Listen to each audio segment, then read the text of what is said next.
good morning. This is Tex. Hope y'all are having a great day. First cup of coffee. So, by the way, my only cup of coffee, hopefully, for the day. I practice what I preach, moderation. So I'm trying to contain myself down to maybe 1 cup of coffee a day. So, let me tell you, which kind of plays in well to what I want to talk about today. There's the idea that you are not your diagnosis. In other words, a lot of therapists are very cautious or will outright do whatever they can not to actually give clients, patients, their diagnosis because of a fear that you become your diagnosis. What does that mean? For some people, when you tell them, oh, you have anxiety, or, oh, you have ADHD, then their whole world starts to revolve around the idea that that is who I am. They embrace this as an identity, and then they lock in tight that they cannot be anything different than who they are. A lot of times you will hear people say things like, I can't help it. It's my personality. I can't help it. This is who I am. I can't help it. I have, and put whatever diagnosis you want behind that. And then that becomes a reason for not changing or doing things differently. And you become very locked into your world. A lot of times we are searching for an identity. For some people, this is a particularly strong thing to look for who they are and then be that person. You know, you're not sure of who you are, and then a therapist or a doctor or a psychiatrist tells you you are, and this is where the wording comes, you are a person, a client with depression or with a personality disorder. That doesn't mean you're a personality disorder. That doesn't mean you are a depression. And people will start to use that as a label for themselves. I talk to people about, you are not your job. You are not your roles. You as an individual are a person. Some people will ask me, well, why is that such a big problem if I identify with that, even if I identify with my work? Well, if you identify with your work too much and then you cannot do that job, you feel lost. There are people who invest everything they can into their identities. I am a father or a mother. And then when something happens and the kids grow up, they have no identity. And what happens then is they start to react almost violently internally to the idea that if I do things that help my child become an adult, then I lose my identity of being a parent. And now that person has moved on and I don't know who I am. Put this in the world of diagnosis. If you identify yourself as somebody with depression or someone with trauma, then if you identify with that so strongly that you cannot let it go, then it's very hard to heal and it's very hard to change. In some cases, people will hang on to these identities so hard, it's creating its own pain. Sometimes, it gets to a situation in therapy where you're talking to somebody and they will get just extremely upset at you if you challenge where their problems come from. Now, listen to how this plays into the idea of diagnosis. If they are told by someone, oh, you have major depressive disorder, then they want to make everything in their life about they have this diagnosis, therefore this is how they should act, this is how they should be. That then plays into the idea that is very hard for many people to accept, that we create our own problems. Most of the things in life that we suffer from as a matter of our own choices. Now, people, again, will get extremely upset at me, and go, well, it's not my fault. This person hurt me. They hit me with their car. They attacked me. They broke into my home. And I get that. Those things are horrible things. If you're not careful, though, you give up your choice in how you react. And this is where the key is. Nobody is saying you weren't harmed, and nobody's saying you didn't have the symptoms of depression or anxiety or OCD or any of the other things you have. But as long as you stick with the idea that you cannot let that go. And that's the big thing. You cannot let that go. You stay stuck in where you're at. In order to move on, you have to be willing to let something go. You cannot drag it around behind you. One of the problems with dragging things along behind you is that you accumulate so many things you're dragging with you that it's hard to move forward. So let's say something really bad happens to you and you have a tragic breakup, or you're divorced, or any other numerous things that might be so upsetting and so just shakes your world. Nobody's taking away from you the fact that those things were bad, horrible, all that. Got that. Where the problem lies, though, is that if you cling to the idea that that thing that happened to you made you sad, frustrated, miserable, upset, and now being miserable, frustrated, and upset is part of your identity, then when you go to therapy or when you go to a psychiatrist or a doctor, you're basically telling them, I want to feel better and I don't want to change because this is who I am. And if you work with that person and give them homework or you give them, an assignment, even if they're taking medication, your internal psyche fights the medication. Your internal psyche fights that. And for all kinds of reasons, from if I let go of what that person did, if I forgive them, or if I just let it go. Well, I don't like that because I'm still mad at them. And I tell people, well, that's your choice to remain mad. You do understand, though, as long as you remain mad, you remain stuck and attached to what you're mad at. And if you really want to get away from, shift away from, move away from the problem,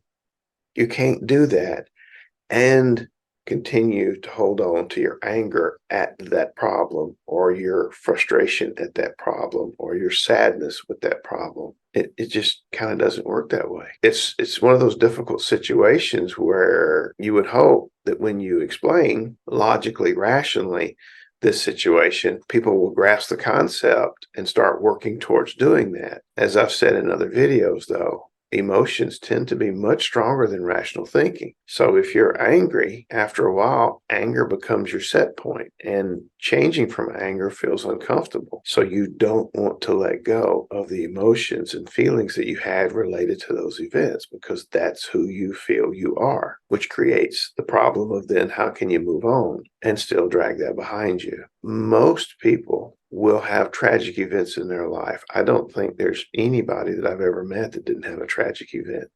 There are a few young people that haven't had the serious tragic events of loss yet. The majority of people have. And then how you react to it sets up a pattern of how you react to future events. If you become stuck in an event, then you cannot move on with your life. You may do other things, but clients will tell me, I feel stuck. I can't move on. Then when I say, well, what's got you stuck?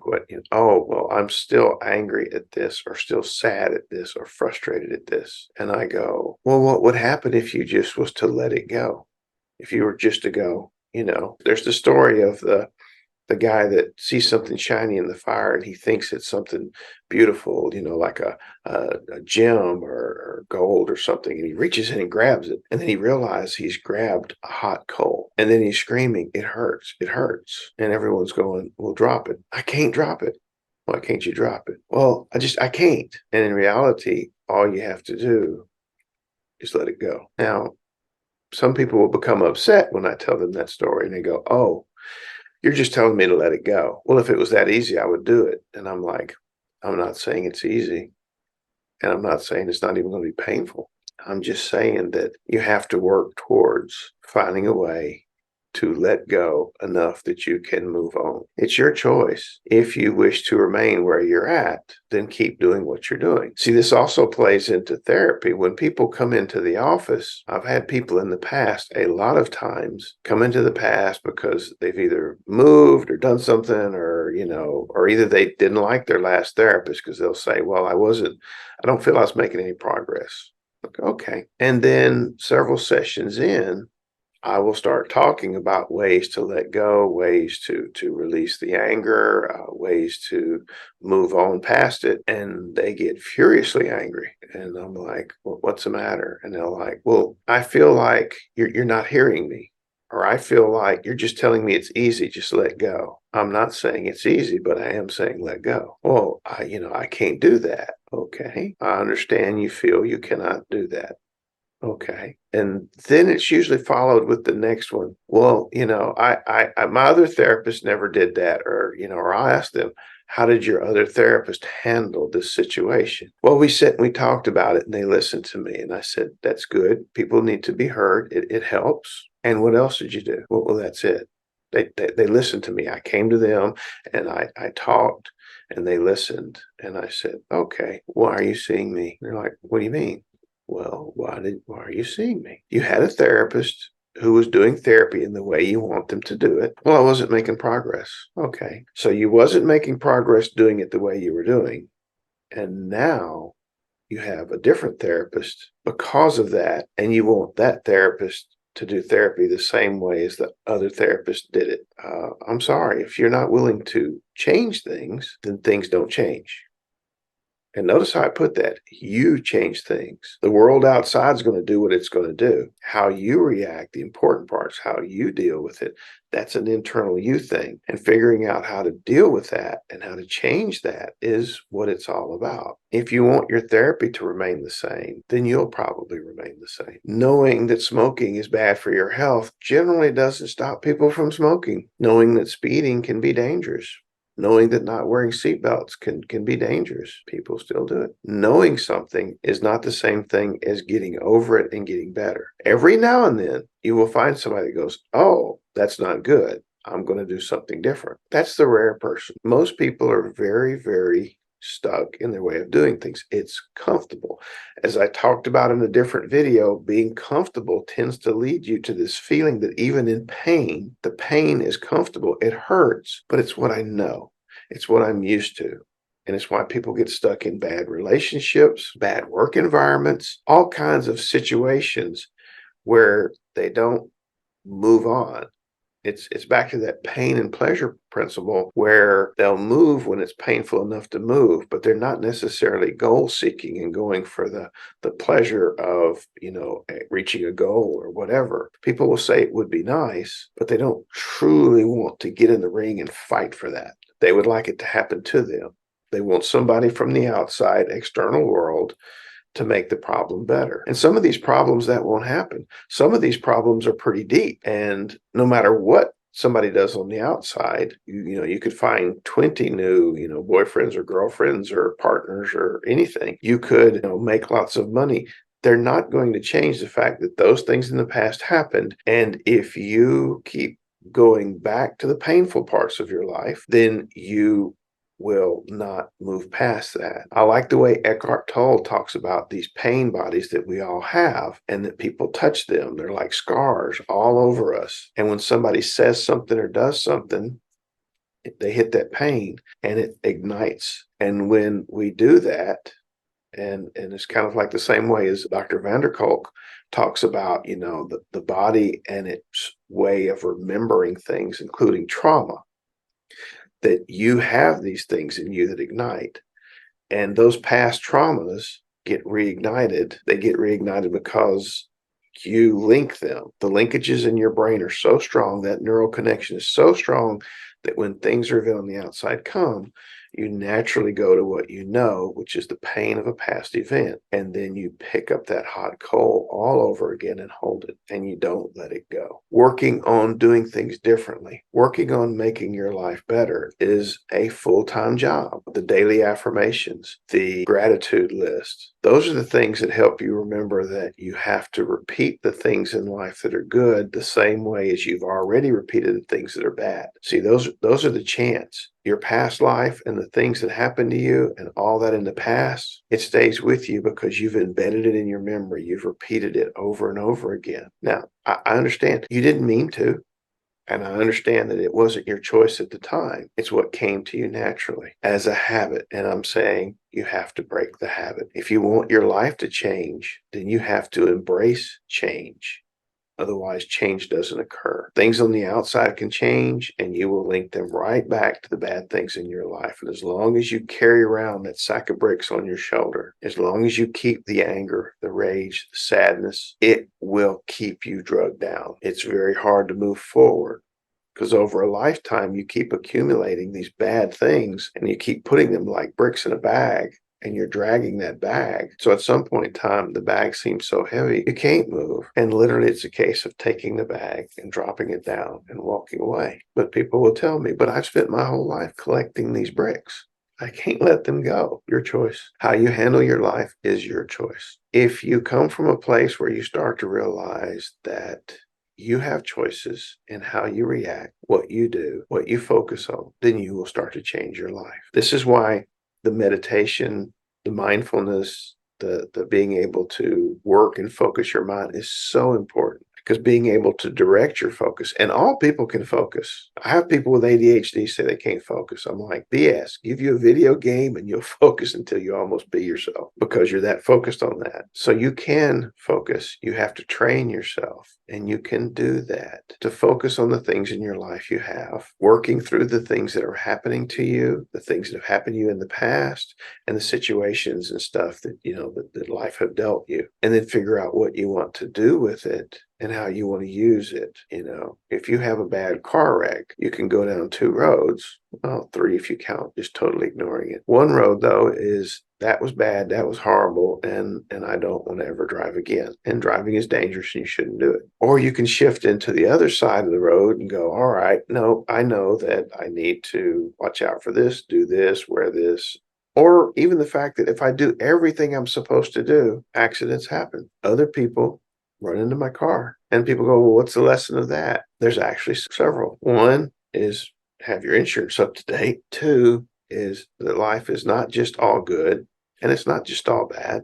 It's a mixture. That problem, that thing, that whatever, it's not my fault. And it gives a temporary relief of saying, well, it's not my fault this thing happened to me. It's not my fault I have this diagnosis. But the relief is fleeting, it's temporary, and it's false. Because in the long run, you can't change. You have to keep hanging on to your defense of it's this thing, instead of, okay, there was a thing and I have choices. I hope that helps some people think through the idea. I know several people have asked me about it. It's something that comes up. The whole point of our doing therapy is change, and that's the goal.